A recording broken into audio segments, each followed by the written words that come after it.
साधो सत साहेब सत साहेब सत साहेब सत साहेब। जय सतगुरु साईं अरुण जी महाराज को कोटि कोटि प्रणाम। जय सतगुरु कबीर साहिब जी को कोटि कोटि प्रणाम। जय सतगुरु रविदास जी महाराज को कोटि कोटि प्रणाम। जय सतगुरु नानक साहिब को प्रणाम। जय सतगुरु बाबा रामदेव गोसाई मेघवाल को कोटि कोटि प्रणाम। जय सतगुरु भगवान बुद्ध को मेरा कोटि कोटि प्रणाम। आप सभी भक्तजनों प्रेमियों साधु संतों को मेरा कोटि कोटि प्रणाम। भक्तजनों प्रेमियों साधु संतों और पूरी मानव जाति को मेरा कोटि कोटि प्रणाम। महान संतों को मेरा कोटि कोटि प्रणाम। छोटे बड़े सभी को मेरा कोटि कोटि प्रणाम। सत साहेब, वंदे मातरम, जय भारत माता, जय पृथ्वी माता।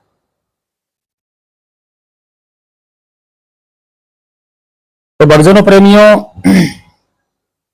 आज हम जो वीडियो लेकर आए हैं वो है कुछ अजीब तरह की वीडियो है, लेकिन आप उसे देख लेंगे तो शायद आप अफसोस करेंगे, विचारेंगे कि कैसे कैसे लोग जो हैं पेलते जा रहे हैं, पेलते जा रहे हैं। कोई शर्म नहीं, कोई मतलब किसी भी प्रकार का कोई भी वो नहीं करते कि हम क्या कह रहे हैं क्या नहीं कह रहे हैं। मन में आया बक दिया, जो भी मन में आया बक दिया, जो भी मन में आया बक दिया, जो भी मन में आया बक दिया। कुछ नहीं आता पता कि वो क्या बोल रहे हैं, क्या कह रहे हैं। कोई लेना नहीं देना नहीं, अपनी मनमर्जी से कुछ भी बक देते हैं और मान लेते हैं कि ऐसा हुआ है। तो भक्तजनों प्रेमियों, मैं ये कह रहा हूं कि भाई सतगुरु कबीर साहिब के बारे में जो भी भ्रांतियां हैं हम मानते नहीं हैं।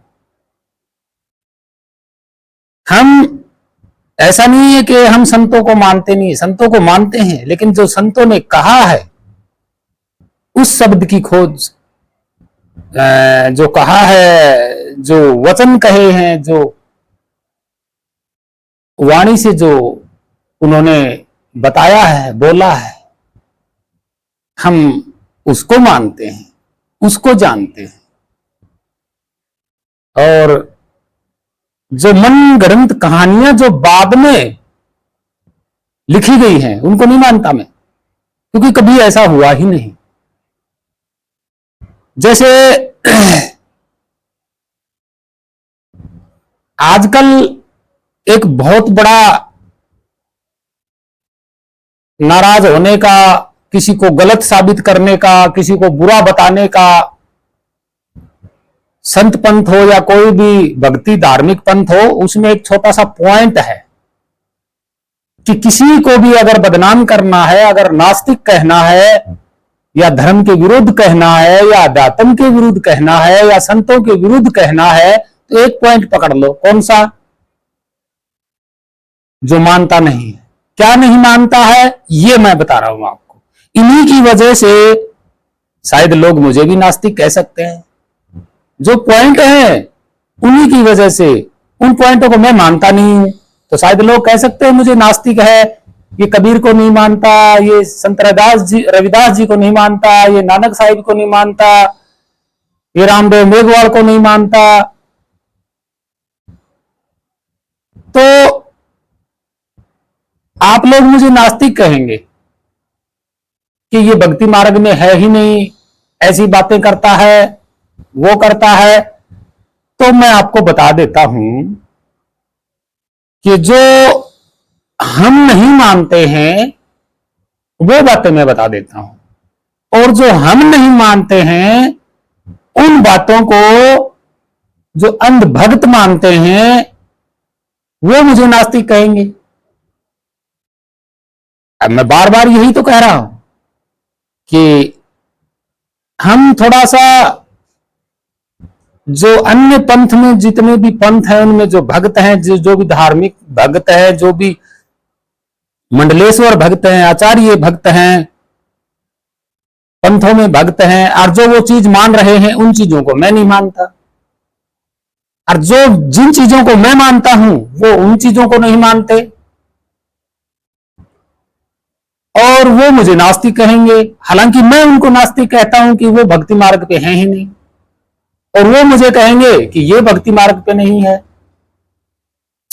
तो मैं आपको बता देता हूं, बहुत बड़े कारण है। वीडियो थोड़ी सी लंबी हो सकती है लेकिन पॉइंट बहुत जबरदस्त है और पूरे पूरे खुलासे करूंगा आज मैं। पहला पॉइंट, भक्तजनों प्रेमी ध्यान से सुनना। पहला पॉइंट है कि कबीर साहिब सह शरीर प्रकट हुए। अब पहले तो अवतरण हुए फिर प्रकट हुए, हम नहीं मानते। ये संसारिक शरीर की, अगर संसारिक बात है, ये संसारिक बात है, मैं नहीं मानता, हम मानते ही नहीं। दूसरा यह है कि कबीर साहिब ने बड़े बड़े चमत्कार किए, हम नहीं मानते। और जो अंधभक्त हैं वो मानते हैं, तो मुझे क्या कहेंगे कि कबीर को नहीं मानते। दूसरा कि संत रविदास जी ने पानी में पत्थर तिरा दिया था, सोने का कंगन जो है वो गंगा से ले लिया था, मैं नहीं मानता, बिल्कुल नहीं मानता। कोई कहता है कि हनुमान ने पहाड़ उठाया या कृष्ण ने उंगली पे पहाड़ उठाया या पृथ्वी शेषनाग पे टिकी हुई है या वानरों ने जो है लंका और भारत के बीच पुल बनाया या प्रहलाद ने खंबा फाड़ दिया, खंबा फाड़ के विष्णु निकले या नरसिंह रूप करके निकले या ब्रह्मा के मुख से 4 पुत्र पैदा हुए या कोई विराट पुरुष आया या यहां ब्रह्मा विष्णु महेश हुए या फिर जो महाभारत हुई या फिर कुरुक्षेत्र में गीता का ज्ञान हुआ और हनुमान ने सूर्य को निगल लिया या अगस्त ऋषि समुद्र को पी गया या बहुत सारे ऐसे चमत्कार हैं या कबीर साहिब से शरीर चले गए, इस शरीर को ही लेके चले गए और कबीर साहिब ने 2100 ब्रह्मांड के बारे में बताया या फिर कबीर साहिब ने कोई सृष्टि रचना की हो या फिर 4 युग हुए हों या फिर कबीर साहिब 4 युगों में आए हों या अन्य बहुत सारे और चमत्कार हैं या फिर शिव जी ने गणेश का सर काटा हो, हाथी का सर लगाया हो या समुद्र मंथन हुआ हो, उसमें अमृत निकला हो, देवताओं ने पी लिया हो या भस्मासुर ने शिव को भस्म करने के लिए पीछे दौड़े हों या अन्य और आज लोग चमत्कार बता रहे हैं, मैं नहीं मानता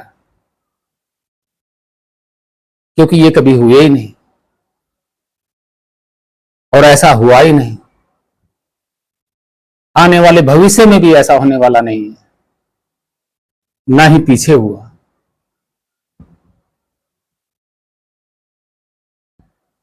तो आप बताइए, लोग मुझे नास्तिक ही कहेंगे और जो मैंने बताया नहीं लोग इनको मानते हैं, जो मानते हैं वो भ्रमित हैं ही, वो तो हर तरीके से भ्रमित हैं। एक वीडियो है आप देखना, उसमें अनिरुद्धाचार्य और संत रामपाल दोनों ही एक बात का कह रहे हैं। अनिरुद्धाचार्य कह रहा है कि कबीर परमेश्वर नहीं है, वो खुद राम के पुजारी थे, वो खुद राम के पुजारी थे और बाद में चाहे उसे ब्रह्मा विष्णु महेश कहो और कहने वाले तो कह भी देंगे। उसने क्या बोला कि कबीर जी खुद राम के पुजारी थे, और आज के जमाने में चाहे वो उसे कोई परमेश्वर कहे या ब्रह्मा विष्णु महेश कहे, उसने तो ये बात बोली। अब दूसरी साइड में जो वीडियो है उसमें बोली गई है कि कबीर खुद आए हैं और रामानंद को कहा है कि मैं खुद परमेश्वर हूं, मैंने सृष्टि रची है, सब कुछ मेरे से आश्रित है। ये वीडियो है। दूसरा एक वीडियो है कि रविदास जी ने कबीर को मतलब शास्त्रों में हराया, और वहां से पराजित कबीर को करके फिर आचार्यों के शंकराचार्य के पास आया, वहां से पराजित शंकराचार्य को करके फिर रामानंद की शरण में आया, रामानंद से नाम दीक्षा ली और रामानंद ने उसको शिष्य कबूल कर लिया। ये भविष्य पुराण की बात है, तो ये इसकी भी पोल खोलेंगे। तीसरी एक वीडियो है कि एक बंदा कह रहा है कि रामचरितमानस जो है वो जाति पाति व्यवस्था का वर्णन का विरोध कर रहा है, तो उसने दूसरी बात पलट के बोला है कि योगेश्वर श्री भगवान ने मनुष्यों को 4 वर्णों में बांटा, कर्मानुसार, कर्म अनुसार 4 वर्णों में बांटा, यानी कि फिर दूसरा शब्द उसने ये बोला कि खुद परमात्मा ने 4 वर्णों में बांटा। बोले कोई समझ ही नहीं पाया असली बात को। इसकी भी पोल खोल लेंगे, ये वीडियो भी आप देखना। एक वीडियो है ओम तत् सत नाम दीक्षा के बारे में, ओम तत्सत के बारे में, और बाकी आगे और बताते रहेंगे, लेकिन हालांकि ये 4-5 जो भी वीडियो हैं आप देख लेना। तो वीडियो को इनको अच्छी तरह से देखना, फिर इनका खुलासा करते हैं कि कबीर खुद राम जपते थे या और 21 ब्रह्मांडों की रचना की,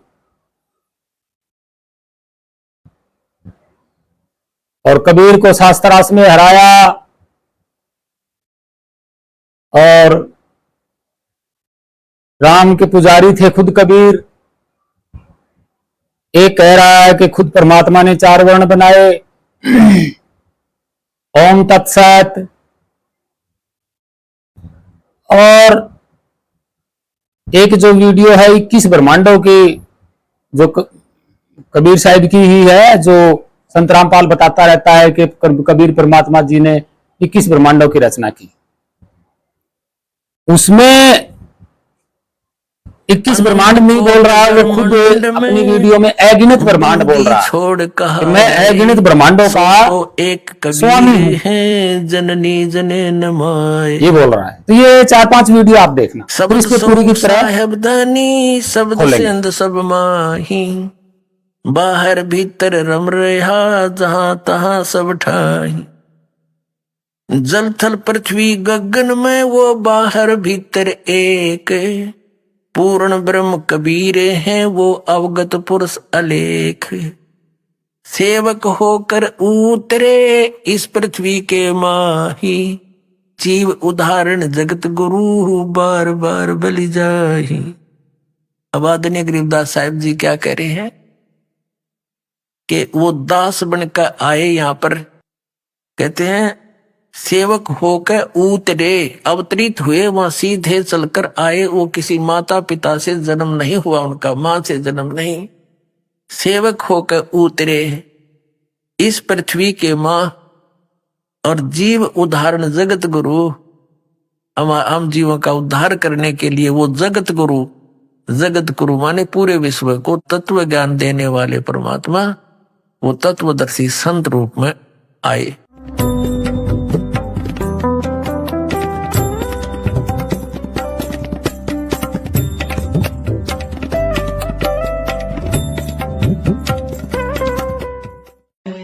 कबीर जी कहते हैं कि जिसके पास राम नाम का धन है वही सबसे बड़ा धनवान है। कबीर दास जी तो राम के पुजारी हैं।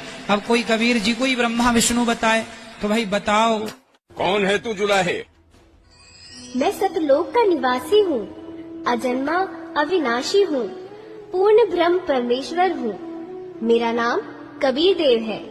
ये सृष्टि मुझ पर ही आश्रित है। तू हाड़ मांस का बना मुसलमान के टुकड़ों पर पलने वाला नीच जुलाहा जाति का बालक है। तू खुद को परमात्मा कहता है। सत्य यही है कि मैं ही सर्वशक्तिमान परमेश्वर। तो आइए दर्शकों, अब हम जानते हैं कि संत रविदास जी के गुरु कौन थे। सदग्रंथों के मुताबिक संत रविदास जी के गुरु कबीर साहिब जी थे, जिनसे नाम दीक्षा लेकर रविदास जी ने आत्म कल्याण करवाया। रविदास जी चमार जाति से होने के कारण अछूत माने जाते थे, लेकिन उनको सद्भक्ति सही मिली हुई थी। तो चलिए अब जानते हैं कि संत रविदास जी का मोक्ष कैसे हुआ। संत रविदास जी का मोक्ष कबीर साहिब जी से प्राप्त सद्भक्ति और सतनाम से हुआ। पति चरमकार के घर उत्पन्न हुए। वे मानस दास के पुत्र रविदास नाम से प्रसिद्ध हुए। वे काशीपुर में जाकर श्री रामपरायण कबीर को वाद विवाद में जीतकर शंकराचार्य के पास आए और उनसे पराजित होकर रविदास रामानंद के पास आए और उनकी शिष्यता स्वीकार कर ली। तो कबीर को शास्त्रार्थ में हरा दिया था रविदास जी ने। ठीक है, कोई कहेगा यहाँ वाद लिखा है, तो मैं कहता हूँ शास्त्र 3 प्रकार का होता है, जल्प वितंडा और वाद। ठीक है, अजातम विद्या विद्यानाम वाद प्रवदता हम। गीता 10वें अध्याय का 25 श्लोक। भगवान कहते हैं वाद मेरा स्वरूप है शास्त्रार्थ में। ठीक है, मनुष्य पुराण है, प्रतिसर्ग परव चतुर्खंड है, अध्याय है 18। कौन बात कर रहा है उसकी रामचरितमानस गलत है, जो खुद को दलित कहते हैं, लेकिन इसकी परिभाषा ही गलत समझी है टोटल। योगेश्वर भगवान श्री कृष्ण कहते हैं कि गुण कर्म विभागशः, इस दुनिया को चातुर्वर्ण मया सृष्टम गुण कर्म विभागशः, इस सृष्टि को 4 वर्ण जो मैंने दिए हैं या परमात्मा ने जो दिए हैं वो गुण कर्म और स्वभाव के आधार पर दिए हैं, ना कि जन्म के आधार पर। आप यदि मिश्रा हैं, आपके पिताजी मिश्रा थे, वो ब्राह्मण थे, तो आप केवल अपने पिता के होने से ब्राह्मण नहीं हो जाएंगे।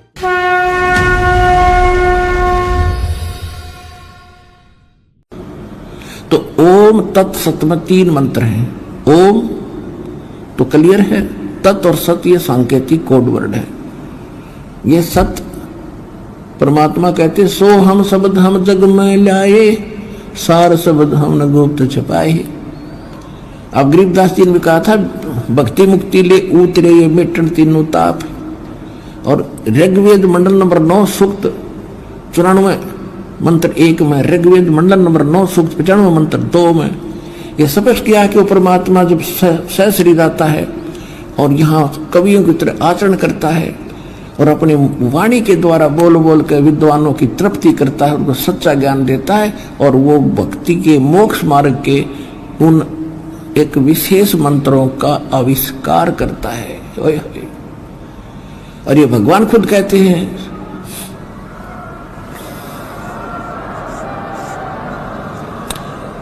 सोहम शब्द हम जग में लाए और सार शब्द हमने गुप्त छिपाए। सार शब्द की तो छीट भी ना लगन दी दाता ने। ये सोम शब्द तो परमात्मा ने शंकर जी को दिया था, इनका शिष्य बने थे ये। हम बैरागी ब्रह्मपद और सन्यासी महादेव और सोहम मंत्र हमने दिया शिव जी को, वो करे हमारी सेव।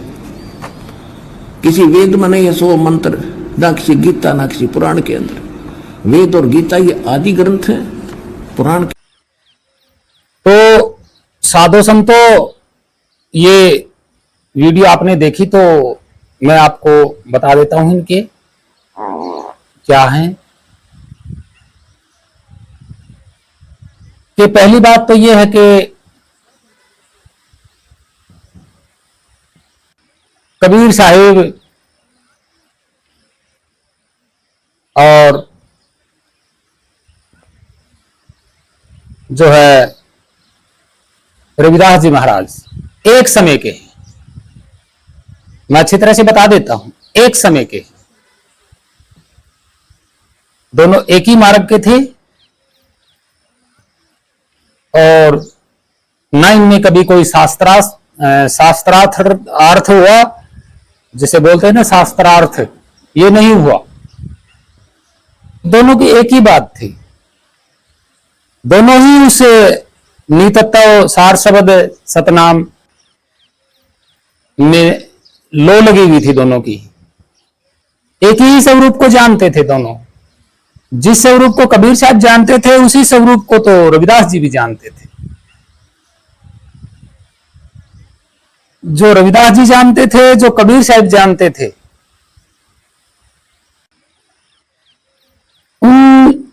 उन दोनों में कोई भेद नहीं था। किस तरीके से भेद नहीं था? जैसे एक गिलास में आपने पानी डाला और रख दिया टेबल पे, और 100 आदमियों को कहो कि इस गिलास के अंदर देखो जा जाके क्या है, तो सभी ने उस गिलास में जाकर के देखा तो जल ही मिला ना। तो सभी क्या कहेंगे? सभी तो यही कहेंगे कि हाँ, हमने जल देखा, जल देखा, जल देखा। तो दोनों उसी सार शब्द के पहुंचे हुए संत हैं, और दोनों ही वाणी, शब्द, रमैणी, साखी, साहित्य लिखने में, बोलने में ये माहिर थे। संत कवि जो कविताई भी करते थे, लेकिन औरों की तरह झूठी कविताई नहीं करते थे, ये सच्ची कविताई करते थे। ये सत्य है। तो चलिए इन वीडियो का खुलासा शुरू करते हैं। हम पहली वीडियो का खुलासा कर लेते हैं, मतलब एक एक करके सारी वीडियो का खुलासा कर लेते हैं। पहली वीडियो में क्या है, कबीर साहिब की ये संत रामपाल एक वाणी पढ़ रहे हैं। इसका अर्थ क्या होता है कि जननी जन्याना माए, अनंत कोटि ब्रह्मांड का स्वामी और सह शरीर आए। देखिए, यही वो बातें हैं जो ये कह रहे हैं, और इन्हीं चमत्कारों को हम नहीं मानते। हम मानते हैं, लेकिन जो रियल जो इनका अर्थ है इन लिखी हुई बातों का, ये उल्टा करके समझा रहे हैं, हम सीधा करके समझ रहे हैं। ये उल्टा करके समझे हैं, हम सीधा करके समझे हैं। इन्होंने कहा कि कबीर साहिब को न जननी जन्याना माए, तो ये शरीर को लेके बैठे हुए हैं कि सह शरीर आए और सह शरीर चले गए, अवतरण हुए, प्रकट हुए, बालक के रूप में आए, यहां दास बन के रहे, लोगों को ज्ञान दिया। ये कह रहे हैं, ये उल्टा अर्थ बता रहे हैं। और सीधा अर्थ क्या है? इसका सीधा अर्थ यह है कि जो इस शरीर में अंश है, हम उस अंश की बात कर रहे हैं। ये शरीर को ही बता रहे हैं, लेकिन हम शरीर को नहीं, हम अंश की बात कर रहे हैं। जो आप हम सब देख रहे हैं, बोल रहे हैं, जो हमारा स्वरूप है, हम उसकी बात कर रहे हैं। पहली बात तो उसका कोई जन्म नहीं हुआ, और जिसका जन्म नहीं होता उसकी मृत्यु नहीं होती। वो आदिनादि काल से वैसा का वैसा है। उसके माँ बाप, कुटुंब, कबीला, भाई बहन है ही नहीं। उसको किसी ने गोद खिलाया ही नहीं, जन्म ही नहीं हुआ उसका। वो नितत्ता, वो आप ही का स्वरूप है। उसका कभी जन्म नहीं हुआ, उसका कोई माँ बाप नहीं है, इस शरीर के माँ बाप। सह शरीर का उतरना मतलब क्या होता है? क्योंकि वो स्वयं स्वरूप ही वो सह शरीर है, मतलब स्वयं शब्द स्वरूप ही उसका शरीर है। ये तो स्थूल शरीर है। स्थूल शरीर का, स्थूल जो शब्द है वो अरबी भाषा का है। फारसी अरबी भाषा में बोलते हैं एक थूल, मतलब ठोस चीज को थूल बोलते हैं। ये अरबी भाषा का शब्द है। ये पहली बात तो हमारा प्राचीन शब्द ही नहीं है। साहेब शब्द अरबी फारसी वालों ने साहेब शब्द दिया था कबीर साहिब को। कब? 1700 ईस्वी में। 1700 ईस्वी में कबीर साहिब को साहिब जो शब्द होता है, साहब वो अरबी फारसी का शब्द है, वो उन्होंने दिया था 1700 के बाद, जब कबीर साहिब के वाणियों की, कबीर साहिब के जन्म के, इनके गांव के, इनके इतिहास की जब खोज हुई, तो साहेब शब्द भी हमारा नहीं है। वैसे अब साहेब साहब क्या होता है, जैसे हम किसी ऑफिस में जाते हैं किसी अफसर के पास, तो हम कहते हैं कि साहब ये काम करना, तो साहब क्या है, सम्मानित शब्द है। किसी महापुरुष या पुरुष को सम्मानित करना साहब बोला जाता है। ये साहेब अरबी फारसी का शब्द है, ये सतगुरु कबीर साहिब को उन्होंने दिया था साहिब। तो इनको यही नहीं पता साहिब किसको बोलते हैं। चलिए, तो जो आपका जो स्वरूप है, शब्द स्वरूप, वही उसका शरीर है, वही सह शरीर है। वो शरीर कभी मिटता नहीं है। शब्द स्वरूप आदि अनादि काल से वैसा का वैसा है। जिस दिन आप किसी सच्चे सतगुरु की शरण में जाकर के उसको जान लेते हो, तो वो ज्ञान अवतरित हो जाता है आपके पास, और जैसे ही अवतरित हो जाता है तो वही ज्ञान वो ज्ञान कौन है, वो आप ही हो, वो ज्ञान ही स्वयं आप हो। और जब आप प्रकट करते हो तो अपने को ही प्रकट करते हो। हम सीधा अर्थ समझते हैं, इनकी तरह उल्टा नहीं लेके जाते। अनंत कोटि ब्रह्मांड में, हाँ, वो जो आपका जो स्वरूप है वो अनंत कोटि ब्रह्मांड में ही विद्यमान है, उसी की सत्ता में सब कुछ चल रहा है, लेकिन घट उसका ये शरीर है। आप सोच रहे हो कि पत्थर में उसका घट है, पत्थर में उसका घट नहीं है, ये उसका शरीर, प्राणी शरीर उसका घट है, ये सत्य है।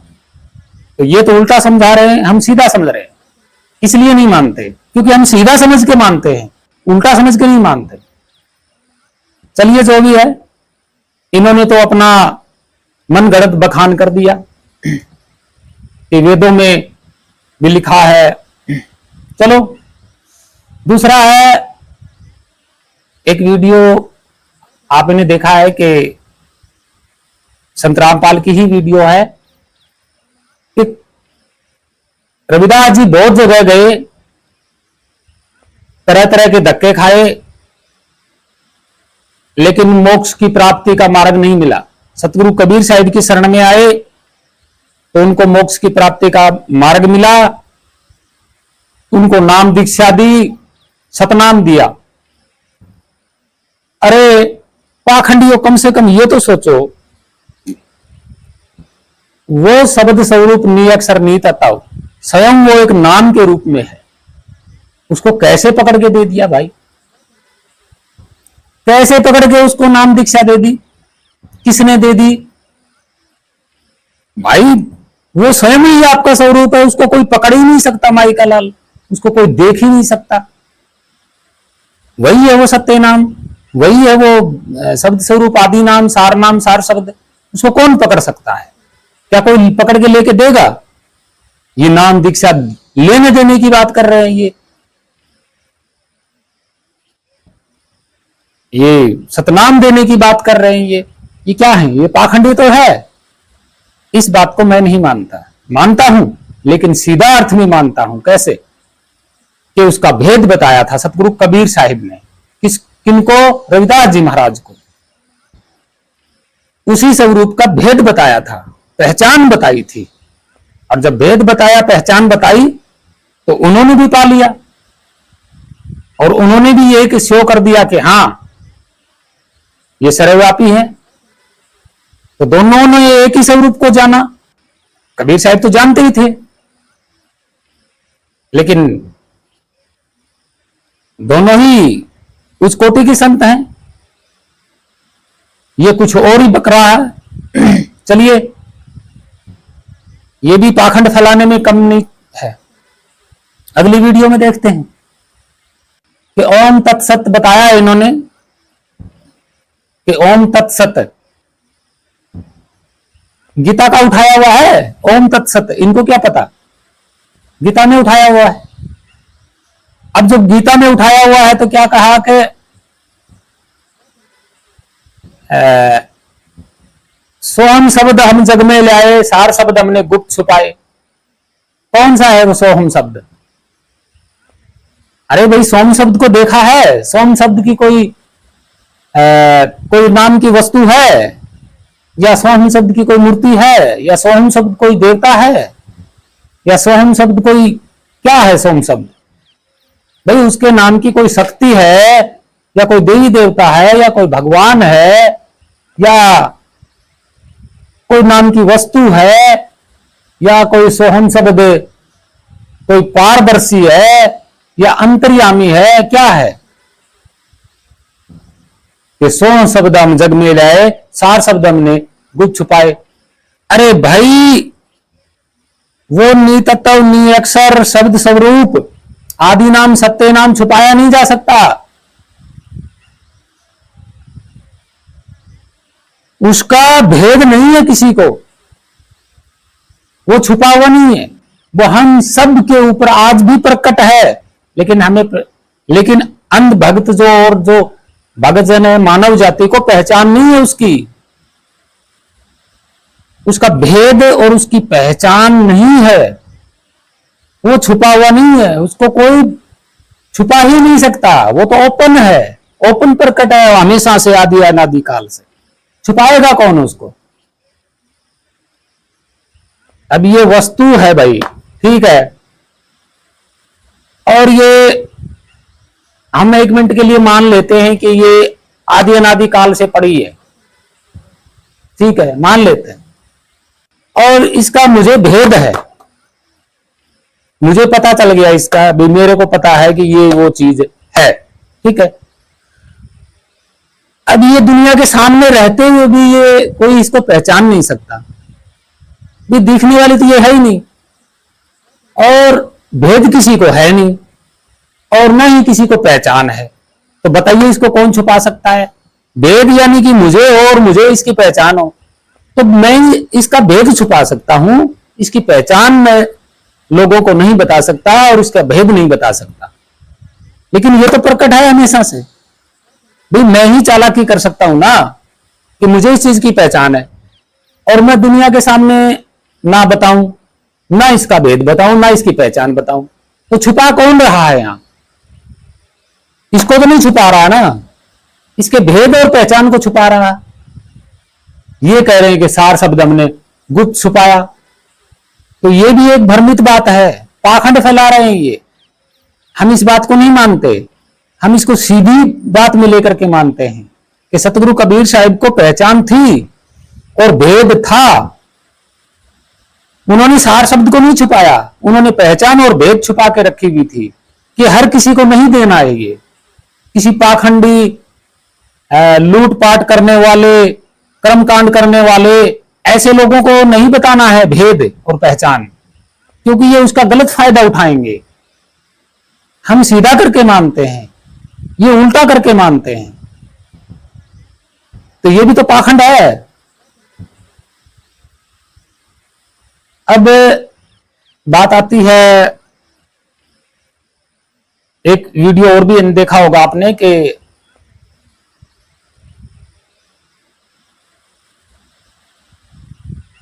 पिंगलापति के चमार के घर में रविदास जी ने जन्म लिया।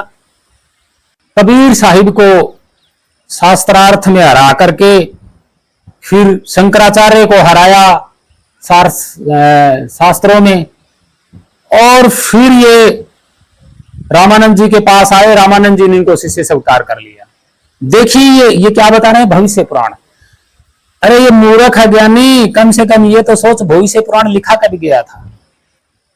अरे भविष्य पुराण 1800 ईस्वी के बाद लिखा गया है और 1923 में प्रिंटिंग प्रेस में छपा है भविष्य पुराण। भविष्य पुराण तो एक मनगढ़ंत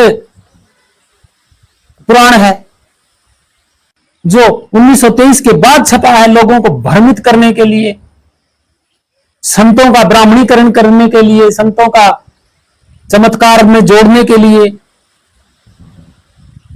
है। ये भविष्य पुराण खोल के दिखा रहा है। इस मूर्ख अज्ञानी को ये नहीं पता तू शरीर में कौन है, तू तेरा ही इतिहास बता दे, तू कहां से आया कहां जाएगा। भविष्य पुराण को लिए बैठा हुआ है। ये ऐसे लोग तो पाखंड फैला रहे हैं, इसलिए तो हम इन पुराणों को, गीता, वेद, शास्त्रों को, इनको नहीं मानते। क्योंकि ये हैं ही उल्टे, ये मानव ने लिखे हैं, मानव जाति को भ्रमित करने के लिए, मानव जाति पे राजनीति करने के लिए।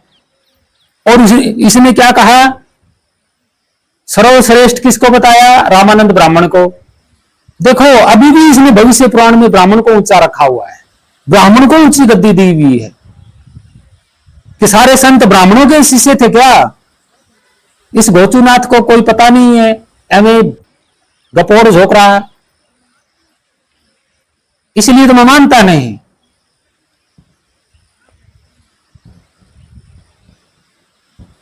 भाई इनका इतिहास कभी हुआ ही नहीं इस धरती पे, कैसे मान लेंगे। और क्या है भविष्य पुराण, भाई भविष्य पुराण है क्या, भविष्य पुराण क्या है, भविष्य पुराण कोई लिख ही नहीं सकता, ये तो गपोड़ गाथा है। भविष्य पुराण कौन लिख देगा, है किसी की औकात, किसी का कोई भविष्य पुराण, और वो भी इतनी मोटी किताब लिख दे। कौन है वो भविष्य पुराण लिखने वाला, कब हुआ था उसका जन्म, कहां रहता था वो, किसने देखा था उसको। भविष्य पुराण लगी पड़ी है। अरे खुद का भविष्य तो नहीं पता कि तू कब जाएगा, कहां से आया था, कहां तुझे जाना है, कहां तुझे जाना है, ये भविष्य नहीं है क्या, ये भी तो भविष्य है। कि अगर मैं जान लेता हूं अपने भविष्य में कि भी मेरे को उस स्थान पे जाना है जीते जी, तो मैं तो जान लेता हूं ना।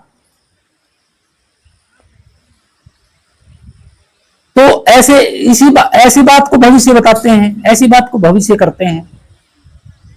कोई इतना बड़ा कोई ग्रंथ कोई पहले से लिख के चला जाएगा भविष्य के बारे में,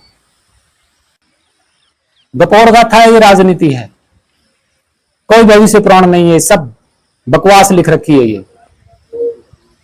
भाई इनको कबीर का जन्म का नहीं पता, कबीर के इतिहास का नहीं पता, इनको रविदास के इतिहास का नहीं पता, ढंग से रविदास जी के जन्म का नहीं पता है, इनको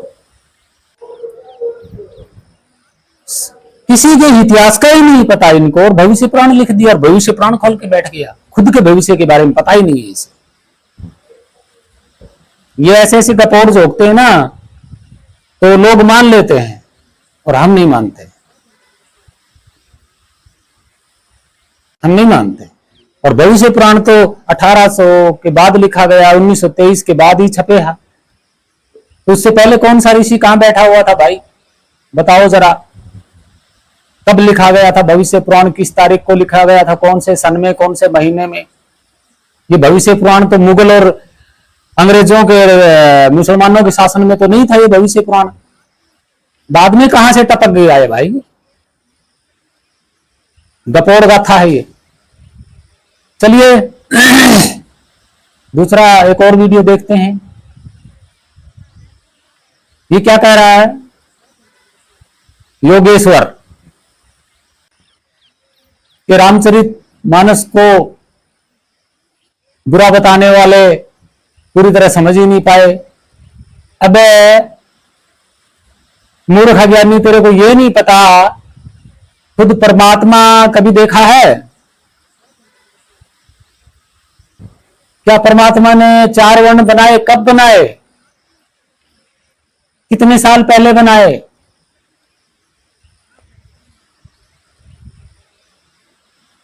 और क्यों बनाए, कर्म के आधार पे, क्या मतलब था बनाने का कर्म के आधार पे है? श्री कृष्ण जी भगवान, योगेश्वर भगवान, खुद परमात्मा 4 वर्ण बना के गए, देखे थे इसने, ये कोई प्रमाण दे सकता है? जातिवाद को बढ़ावा देने वाला ये मूर्ख अज्ञानी खुद नहीं जानता कि मैं शरीर में किस जाति का हूं, क्या मेरा रंग है, क्या रूप है, कहां से मैं आया, कहां मैं जाऊंगा। परमात्मा ने ये क्यों नहीं बताया, आपके परमात्मा ने ये क्यों नहीं बताया कि जीव का रंग रूप ऐसा है। योगेश्वर बता रहा है श्री कृष्ण को योगेश्वर। योगेश्वर कौन होता है, इसको यही नहीं पता योगेश्वर होता कौन है? पढ़ लिया गीता, बस बक दिया, रामचरितमानस पढ़ लिया। रामचरितमानस कब लिखा गया, कौन सी भाषा में लिखा गया था रामचरितमानस? क्या तुलसीदास अकेला जानता था राम के बारे में? तुलसीदास के जमाने में और कोई नहीं था विद्वान, और कोई इतिहासकार नहीं था। तुलसीदास ही अकेला था जो राम के पूरे परिवार को जानता था, और उसने रामचरितमानस लिख दिया। तुलसीदास से पहले कौन जानता था राम के बारे में? वाल्मीकि। तो यानी कि 1400 ईस्वी में वाल्मीकि थे। भाई रामायण वाल्मीकि और तुलसीदास दो ही तो हैं। तो पहले वाल्मीकि रामायण, दूसरी रामायण है रामचरितमानस, जो रामायण है वह तुलसीदास की। तो क्या तुलसीदास अकेले जानते थे क्या? अकबर के दरबार में क्या काम करते थे तुलसीदास? ये विद्वान लोग अकबर के दरबार में क्या काम करते थे? ये क्यों नहीं लिखा तुलसीदास ने अपने रामचरितमानस में? अपना जीवन परिचय क्यों नहीं लिखा कि मैं कहां काम करता था 1500-1400 ईस्वी 1500 ईस्वी में मैं कहां काम करता था, मेरे सामने क्या क्या हुआ, ये क्यों नहीं लिखा?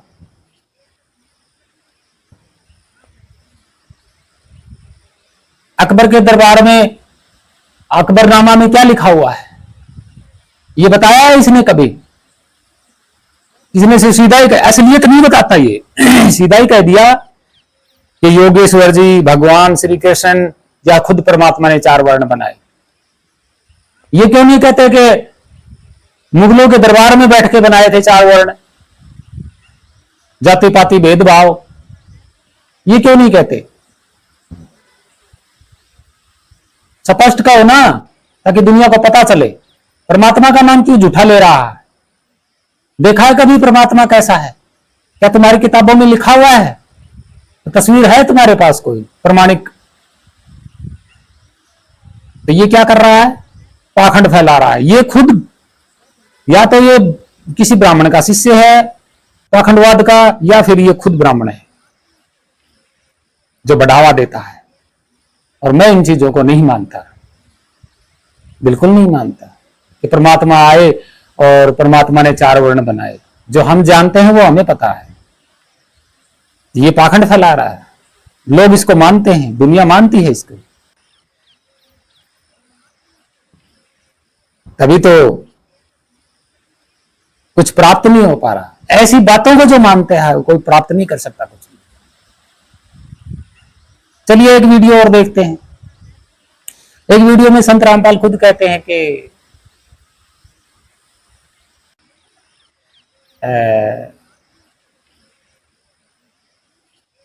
जो अनंत कोटि ब्रह्मांड है, तो अनंत कोटि ब्रह्मांड क्यों कहा? उस दिन तो ये 2100 ब्रह्मांड की बात कर रहा था, आज अनंत कोटि ब्रह्मांड कैसे आ गए? यही तो पाखंड है। पल में कुछ और बता देते हैं, पल में कुछ और बता देते हैं।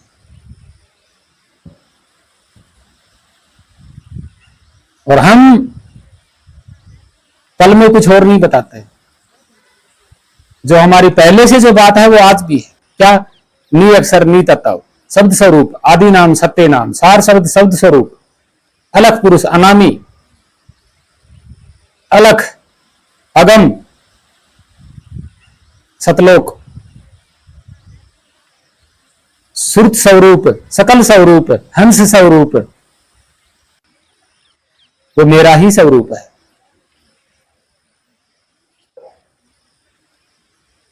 उसको बदला नहीं जा सकता किसी भी प्रकार से।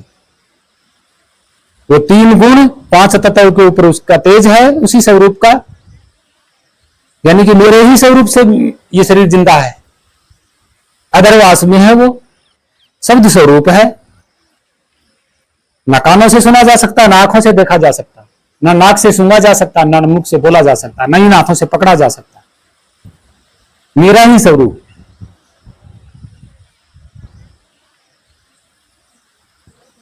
और यही रहेगा, कोई परिवर्तन नहीं होगा। ना पीछे कभी परिवर्तन हुआ, ना आज कभी परिवर्तन होगा, ना भविष्य में कभी परिवर्तन होगा। जैसा है वैसा रहेगा। यही हमने जाना है। हमने पूरे प्राणी जीव में मेरा ही स्वरूप है, उनका स्वरूप है वो मेरे जैसा है, मेरा जो स्वरूप है वो उनके जैसा है, कोई फर्क नहीं है।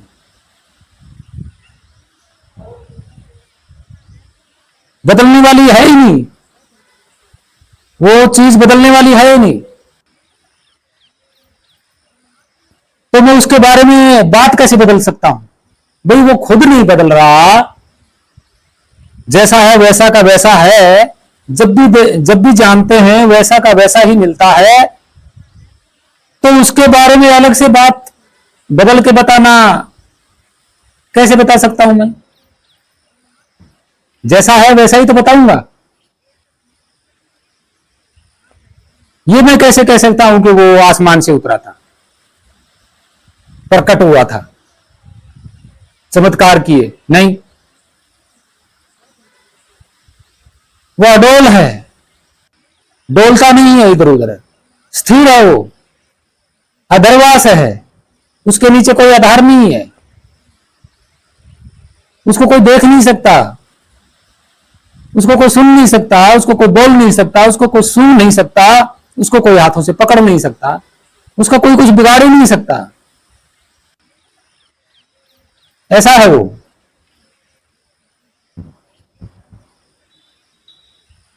और ये क्या कह रहे हैं? तो ये जो कह रहे हैं उन बातों को मैं नहीं मानता, इसलिए लोग मुझे नास्तिक कहते होंगे। कोई बात नहीं, कहते रहो। अब कुछ भगत हैं जो कहते हैं कि धुन सुनी। अरे धुन सुनी नहीं जाती।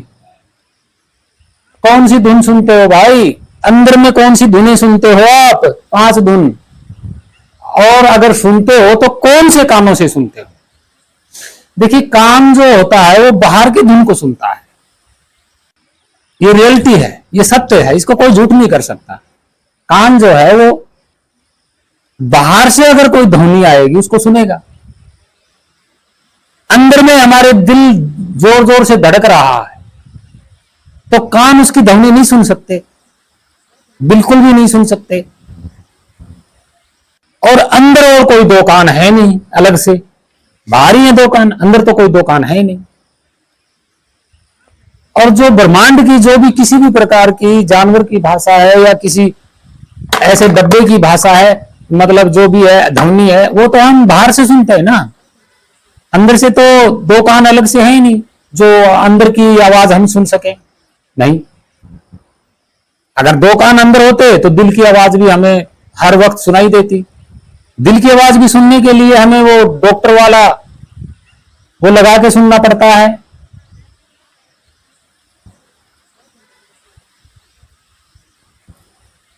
हमारी सांसों की आवाज हमें कानों तक नहीं सुन सकते जो बाहर आती जाती है ढंग से। तो अंदर कौन सी 5 धुन है भाई? कौन सा भ्रम पैदा कर लिया? और 5 धुन कौन से कानों से सुनते हो? ये बताया है किसी ने? व्हाट्सएप पे होती रहती है, इन इसी धुनों पे झगड़ा होता रहता है कि कौन सी धुन सुनी। अरे कौन सी धुन सुनी वो तो बाद की बात है, सुनी कौन सी कानों से थी ये तो बता दे। बाहर वालों कानों से सुनी या अंदर 2 कोई कान है? अंदर तो कोई 2 कान नहीं है, तो 5 धुन कहां से सुनी? बाहर से? बाहर तो 5 धुन नहीं है भाई, बिल्कुल नहीं है। अगर होगी तो सारी दुनिया को सुनाई देगी, अकेले आदमी को थोड़ी ना सुनाई दे सकती है 5 धुन बाहर से। अंदर कोई 2 कान है नहीं और ना ही अंदर 5 धुन है।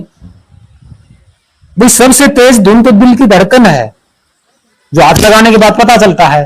तो सबसे तेज तो इसकी आवाज है। तो यही आवाज नहीं सुन सकते, ना अंदर वाले कानों से सुन सकते। ये कह रहे हैं ना कि 2 अंदर कान है, ना ही तो उन कानों से सुन सकते, नहीं बाहर वाले कानों से सुन सकते। तो ये 5 धुन सुन कौन से कानों से रहे? बाहर वालों से तो मतलब ही नहीं है, अंदर 2 कान नहीं है, तो सुन कौन रहा है? कौन सी 5 धुन सुन रहा है भाई? ये क्या है? भ्रम फैला रहे हैं लोग कि 5 धुन, 5 शब्द, 5 धुन। कौन सी 5 धुन? देखिए, इन 5 धुन, 5 शब्दों का जो पूरा का पूरा सच्चाई से प्रमाणिक इतिहास में आगे बताऊंगा अगली वीडियो में। तब तक के लिए आप इन वीडियो पे विचार करें। तो ऐसी भ्रमित बातों से दूर रहो भक्तजनों प्रेमियों। ना ही तो वो खुद बदल सकता है, ध्यान से सुनना, वो स्वरूप ना ही तो खुद बदल सकता है और ना ही उसका नाम बदल सकता है और ना ही उसके नाम एक से अनेक हो सकते हैं। उसके नाम भी एक से अनेक नहीं हो सकते। वो खुद एक से अनेक हो सकता है लेकिन नाम अलग अलग नहीं हो सकते। जो उसका स्वरूप है, भाई स्वरूप बदलेगा तो नाम भी बदल जाएगा, लेकिन वो स्वरूप ही शब्द स्वरूप है। उसके अलग अलग कोई ऐसा है ही नहीं। जो जानता है वही जानता है। दूसरा, उसको लिया दिया नहीं जाता है। वो नाम मुख से बोलने वाला है ही नहीं तो लेने देने वाला भी नहीं है। वो सिर्फ जानना पड़ता है। कोई पहचान बताए, कोई भेद बताए, तब जाना जा सकता है। मुंह से बोलने वाला सिस्टम नहीं है वो। दूसरा,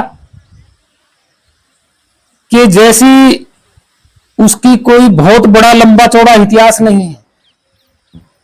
आपने जान लिया बस। जो जान लिया तो थोड़ा सा शॉर्टकट में आप बता सकते हैं। जैसे भाई वो देखा नहीं जा सकता, सुना नहीं जा सकता और मुख से बोला नहीं जा सकता, नाक से सूंघा नहीं जा सकता, हाथों से पकड़ा नहीं जा सकता, ना प्रकाश उसके ऊपर पड़ सकता, ना अंधेरा उसके ऊपर पड़ सकता, ना अग्नि, ना जल, वायु, मतलब किसी का प्रभाव नहीं है। यही उसका इतिहास है बस, इससे आगे कुछ नहीं है। और हर शरीर प्राणी में, घट में स्वयं वो एक ही स्वरूप विद्यमान है। इसके अलावा और कोई लंबा चौड़ा है ही नहीं। भाई उसका संसारिक पदार्थों से कोई मैचिंग ही नहीं है। ना कोई भाषा से मैचिंग है, ना कोई रंग से मैचिंग है, ना प्रकाश से मैचिंग है, ना मिट्टी, पत्थर, कंकर, जल, वायु, अग्नि, किसी से मैचिंग नहीं है। तो आप बताइए जरा सोच के, ये क्या क्या गपीड़ झोंक रहे हैं यहां पे, खुद को पता ही नहीं है।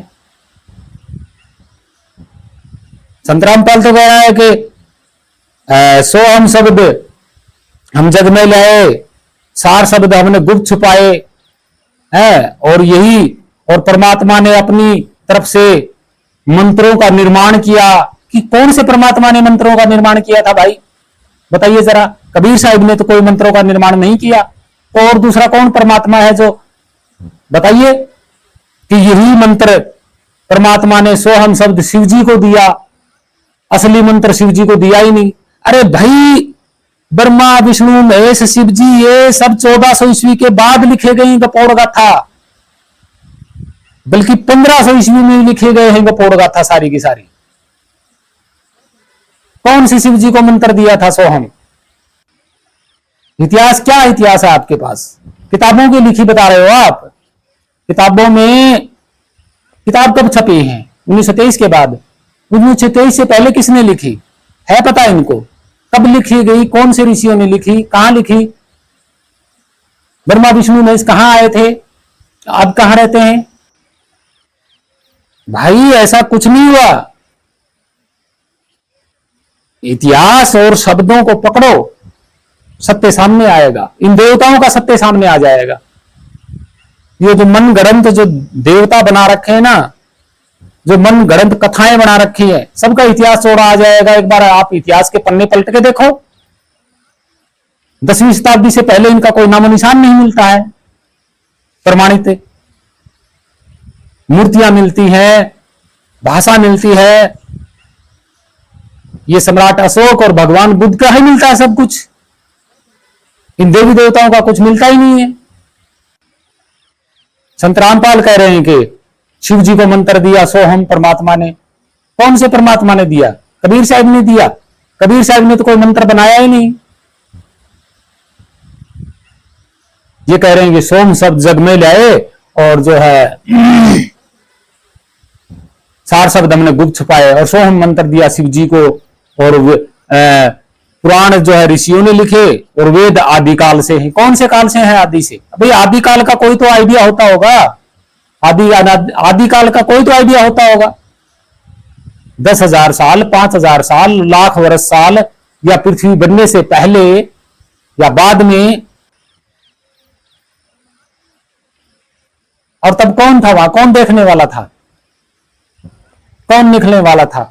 वेद क्या है? मैंने कल तो बताया था वीडियो में वेदों के बारे में। वेद का परमात्मा की भाषा है। वेद खुद कह रहा है कि उसकी कोई मूर्ति नहीं है, उसको कोई देख ही नहीं सकता, उसको कोई प्राप्ति नहीं कर सकता। तो वेद किसने बोले? कौन से मुख से बोल के गया परमात्मा जब उसको कोई देख ही नहीं सकता? ये आदिकाल से वेद बता रहा है। मैं इन बातों को नहीं मानता हूं। और जो कबीर साहिब के, रविदास जी के, नानक साहिब के, बाबा रामदेव गोसाई महाराज के, भगवान बुद्ध के, इनके जो चमत्कार जोड़ रखे ना संतों के, मैं नहीं मानता। तो भक्तजनों, प्रेमियों, आप इतिहास के पन्नों को पलटिए, सच्चाई सामने आएगी, सबकी पोल खुल जाएगी। आप सभी को धन्यवाद। पूर्व मानव जाति को प्रणाम, कोटि कोटि प्रणाम, धन्यवाद। सत साहेब, वंदे मातरम, जय भारत माता, जय पृथ्वी माता। सत साहेब। आप सभी मानव जाति को प्रणाम, संतों को प्रणाम, और सत मार्ग पे जरूर चलें। सत साहेब, सत साहेब, और पाखंड से दूर रहें, यही मेरा कहना है, यही मेरा कहना है। तो भक्तजनों, प्रेमियों, पाखंड से